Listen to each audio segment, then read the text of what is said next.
Jabatan aktif dinas militer itu masih berkaitan dengan tugas fungsi pokok dalam bidang pertahanan dan keamanan, ya.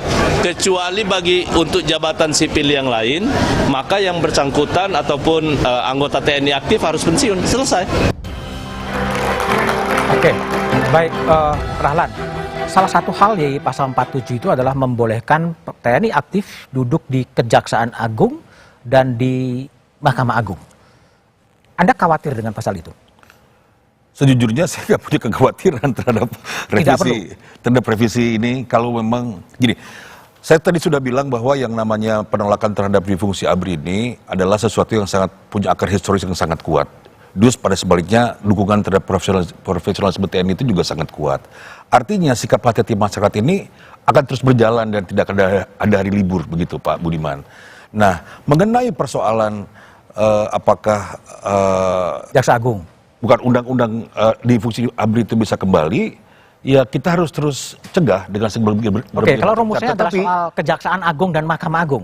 Kalau itu kan sebetulnya konsekuensi dari masih adanya peradilan militer kan, sepanjang kita masih belum menempatkan TNI di bawah dalam konteks kejahatan umum itu tidak di bawah pengadilan sipil, ya sepanjang itu pula kan selalu ada kompartemen yang bernama pengadilan militer, dan di situ pasti ada jaksa militer, pasti ada juga hakim untuk itu. Jadi memang kalau saya ditanya, kemarin saya diskusi dengan kawan-kawan, saya ditanya apa yang paling saya perhatikan, yang saya paling perhatikan yaitu sebetulnya kalau kita mau menyelesaikan ini soal mengukuhkan supremasi sipil ini, ya PR mengenai pengadilan militer itu yang sebetulnya harus dijawab, diselesaikan begitu. Oke. Nah, kembali kan ke masih ada. Mas Oleh.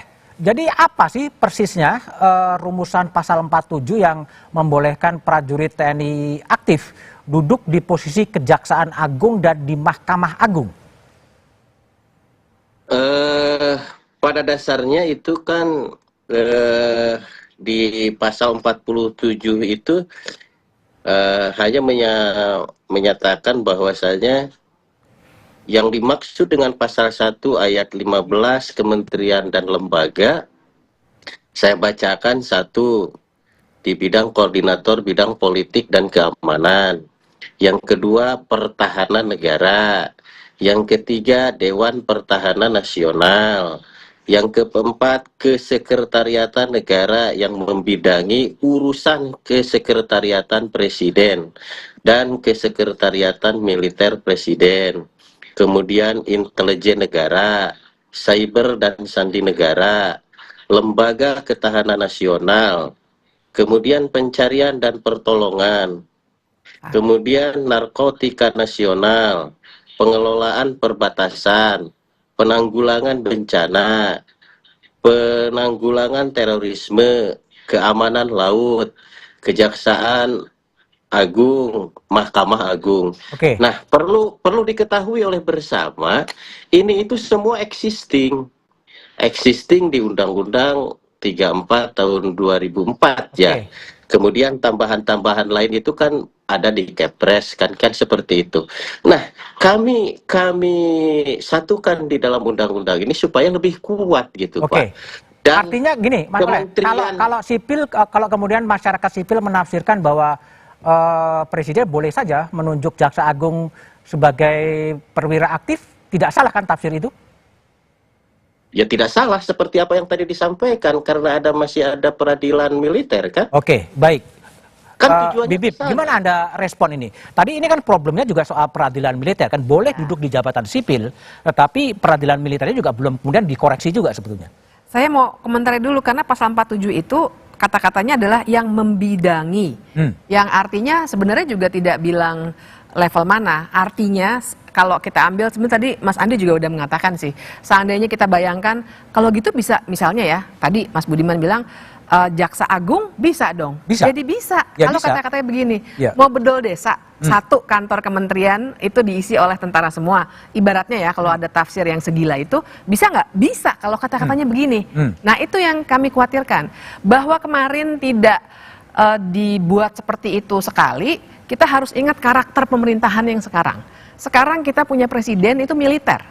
Dan kalau saya sih membacanya memang sudah ada karakter komando di kabinet kita yang sekarang. Bisa diceritakan lebih jauh lah. Tapi kan bahkan menteri-menteri saja beberapa memang ada juga tentara aktif begitu. Yang artinya kalau dulu tidak digunakan sampai bedol desa seperti skenario terburuk yang kami bayangkan, jangan-jangan dengan tafsir yang begitu luas terbuka nanti bisa digunakan. Nah, kalau peradilan militer kan harus dibedakan ya. Sekarang itu harusnya dikecilkan saja di jampit mil itu kalau di kejaksaan. Ya kenapa nggak spesifik jampit mil Spesifik, problemnya? ya. Kalau itu ya memang ini konsekuensi dari ketentuan di konstitusi bahwa kita masih punya peradilan militer. Di Mahkamah Agung juga ada kamar peradilan militer. Memang itu konsekuensi lagi. Tapi kalau disebutkan di bidang Kejaksaan Agung, sebenarnya saya agak khawatir karena bisa terjadi skenario-skenario terburuk.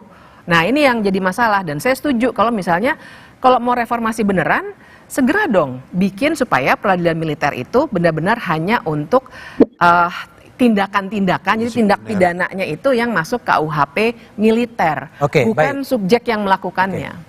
Baik, Mas Andi, gimana nih soal kontroversi penafsiran yang agak liberal bahwa pada satu saat bisa saja Presiden menunjuk Jaksa Agung di perwira tinggi? Oh, kalau pakai konstruksi pasal 47 yang sekarang, itu permintaan dari pimpinan kementerian lembaganya.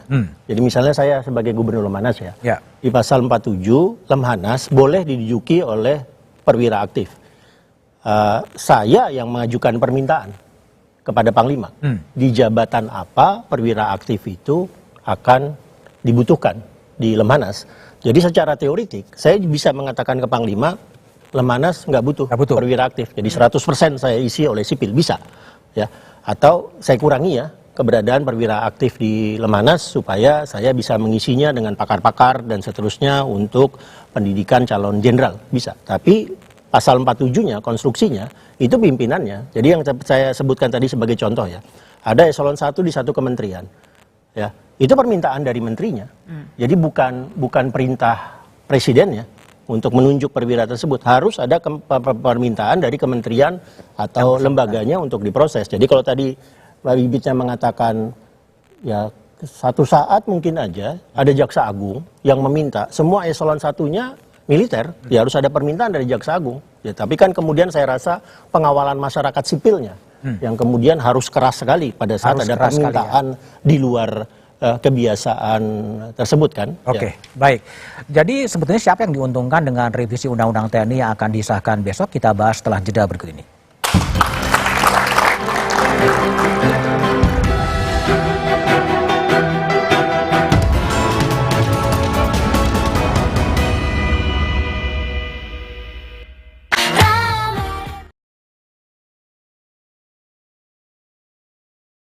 Pasca penolakan dari Koalisi Masyarakat Sipil, pembahasan